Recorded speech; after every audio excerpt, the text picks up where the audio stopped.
بچوں کو عبارت کے عنوان تک لے جانے کے لیے اور ان کی کتابیں کھلوانے سے پہلے آپ ایک موزوں تمہید اٹھائیں گے، عبارت کے عنوان کا اعلان کریں گے اور پھر کتابیں کھلوائیں گے۔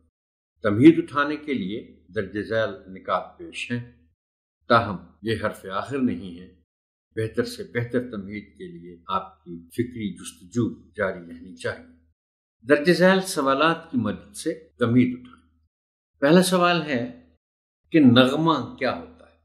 بچوں کے جوابات کے بعد ضرورت پڑے تو آپ انہیں بتائیں کہ نغموں لفظ کے معنی ہے گیت یا ترانہ۔ کسی ملک کے سرکاری طور پر قرار دیے گئے قومی نغمے کو کیا کہتے ہیں؟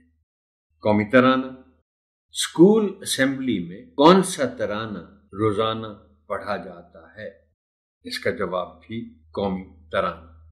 آخری سوال ہے کہ آپ قومی ترانے کا احترام کیسے کرتے ہیں؟ یا اب یہ تو تمام بچوں کو معلوم ہے کہ قومی ترانے کا احترام کیا جانا چاہیے۔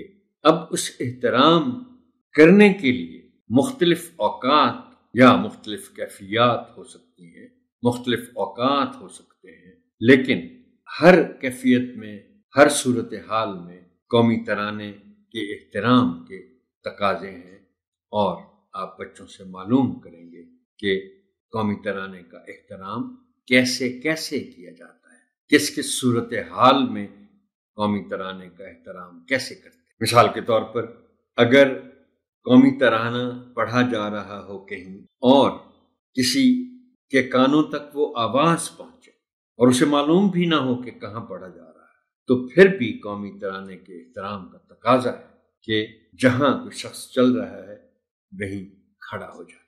درجہ بالا سوالات پر مبنی گفتگو کے نتیجے میں بچوں کو باپ کے عنوان تک لے جائیں۔